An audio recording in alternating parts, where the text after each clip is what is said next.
Olá, queridos espectadores do canal Vanguarda Militar. Hoje falaremos a respeito da vitória de Alexander Stubb na corrida presidencial da Finlândia. Conhecido por suas fortes posições contra Putin, Stubb conquistou o cargo máximo do país, prometendo um firme não à diplomacia com a Rússia, enquanto persistir a invasão da Ucrânia. Se você ainda não faz parte da nossa comunidade, inscreva-se e ative o sino para ficar por dentro de todas as atualizações. No último domingo, dia 11 de fevereiro, a Finlândia presenciou uma disputa acirrada pela presidência, onde Alexander Stubb saiu vitorioso com 51,6% dos votos, superando seu competidor, Pekka Haavisto, que obteve 48,4% dos votos. Esta eleição presidencial marcou a primeira desde que a Finlândia aderiu à OTAN, colocando temas como a aliança, a postura da Rússia de Putin e a invasão da Ucrânia em destaque nas discussões e na campanha eleitoral. Alexander Stubb, uma figura proeminente na política da Finlândia, com experiência como primeiro-ministro de junho de 2014 a maio de 2015 e como ministro das Finanças de maio de 2015 a junho de 2016, mostrou uma abordagem rigorosa em relação à Rússia. Em seu discurso vitorioso, ele enfatizou a recusa em dialogar ou comunicar-se com Putin e o governo russo enquanto prossegue a invasão ucraniana. A adesão da Finlândia à OTAN desencadeou uma pressão intensa por parte da Rússia, que respondeu enviando milhares de imigrantes ilegais de países distantes como Iraque e Somália para as fronteiras finlandesas, forçando a Finlândia a fechar todos os seus postos fronteiriços com a Rússia em dezembro de 2023. Para a Finlândia, esta situação representa um exemplo clássico de guerra híbrida, similar às ações de Lukashenko contra a Polônia, onde Putin emprega a tática de enviar massivamente imigrantes para desestabilizar um país rival, visando sobrecarregar seus serviços sociais. Durante sua campanha, Alexander Stubb não apenas endossou as medidas tomadas pelo presidente anterior, mas também prometeu manter fechadas as fronteiras com a Rússia por um período indefinido, demonstrando uma postura firme contra as pressões externas. Sobre a adesão da Finlândia à OTAN, foi comentado que, por décadas, o país esteve se preparando para um confronto potencial com a Rússia, chegando agora ao ponto de se considerar totalmente preparado. Mas o que leva a Finlândia a adotar uma postura tão defensiva contra a Rússia, ao ponto de eleger um líder declaradamente anti-Putin?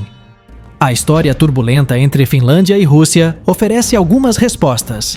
Historicamente, até o século XIX, a Finlândia fazia parte do Império Sueco, que em seu auge no século X era uma das maiores potências europeias. Contudo, no início do século XIX, após a derrota da Suécia nas mãos da Rússia czarista, a Finlândia foi cedida à Rússia, originando o Grão-Ducado da Finlândia em 1809.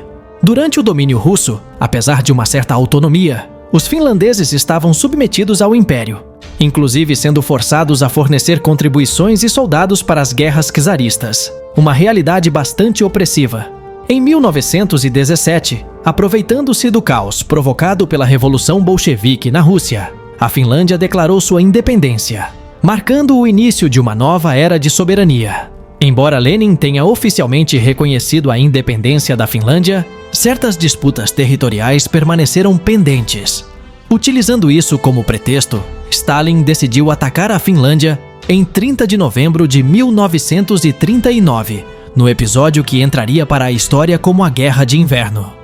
Esse ataque ocorreu logo após a Alemanha ter conseguido uma vitória rápida contra a Polônia em setembro do mesmo ano, com Stalin buscando provar que também poderia conquistar vitórias ágeis.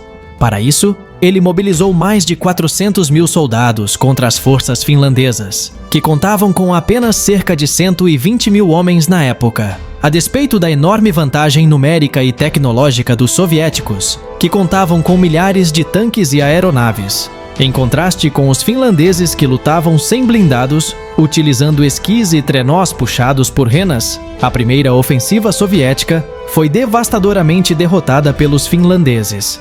Stalin foi forçado a enviar cada vez mais tropas para o conflito, transformando-o em uma verdadeira carnificina. Até março de 1940, após 3 meses de combate, Stalin havia enviado mais de 750 mil homens ao campo de batalha, com cerca de 388 mil soldados soviéticos mortos ou feridos. No entanto, sem apoio internacional e isolada, a Finlândia teve de ceder à pressão, rendendo-se e entregando a Stalin territórios ao sul, perto de Leningrado. Em junho de 1941, com o início da Operação Barbarossa pela Alemanha contra a União Soviética, a Finlândia aproveitou a chance para tentar recuperar as áreas cedidas a Stalin, dando início, em 25 de junho, à chamada Guerra de Continuação. Inicialmente, os finlandeses conseguiram retomar o controle das regiões perdidas em 1940. Mas com a virada da guerra em 1944 e a retirada alemã da União Soviética, a Finlândia foi forçada a assinar um armistício com Stalin em setembro daquele ano e a declarar guerra à Alemanha. Isso levou à expulsão de 250 mil soldados alemães que estavam entrincheirados em território finlandês. Ao final da Segunda Guerra Mundial, reconhecendo a resiliência finlandesa, Stalin concedeu ao país uma ampla autonomia interna, exigindo em troca sua neutralidade na Guerra Fria. A Finlândia conseguiu manter-se distante da influência soviética, diferentemente de outros países ocupados pela União Soviética, como a Polônia, mantendo-se livre e recusando-se a aderir à OTAN em várias ocasiões. Essa perspectiva começou a se alterar significativamente após a invasão russa da Ucrânia em 2022. Anteriormente, as pesquisas indicavam uma resistência dos finlandeses em aderir à OTAN. Contudo, a invasão pela Rússia causou uma reviravolta na opinião pública da Finlândia, resultando em um apoio maciço à entrada do país na aliança militar. O ataque à Ucrânia por Putin, utilizando pretextos questionáveis, fez com que os finlandeses, compartilhando uma extensa fronteira de 1.350 quilômetros com a Rússia, percebessem o risco de uma invasão similar. Isso foi crucial para a decisão da Finlândia de se afastar de sua longa política de neutralidade adotada desde 1945. Por décadas, a consciência de uma possível agressão russa influenciou profundamente a doutrina militar da Finlândia, que se baseava na premissa de que qualquer conflito futuro viria da Rússia. Esta mentalidade definiu várias gerações no país, incluindo a do presidente eleito Alexander Stubb, cujos avós lutaram contra os soviéticos nos anos 30 e 40, enquanto ele e seus pais viveram sob a sombra da Guerra Fria, temendo uma nova invasão soviética. Agora, em 2024, diante das claras ambições expansionistas de Putin, a Finlândia toma medidas decisivas para assegurar sua soberania e liberdade. A eleição de Alexander Stubb, um líder declaradamente anti-Putin, reflete o compromisso da Finlândia com essa causa. E para você que acompanha o canal, não se esqueça de se inscrever e ativar as notificações para ficar por dentro de todas as atualizações.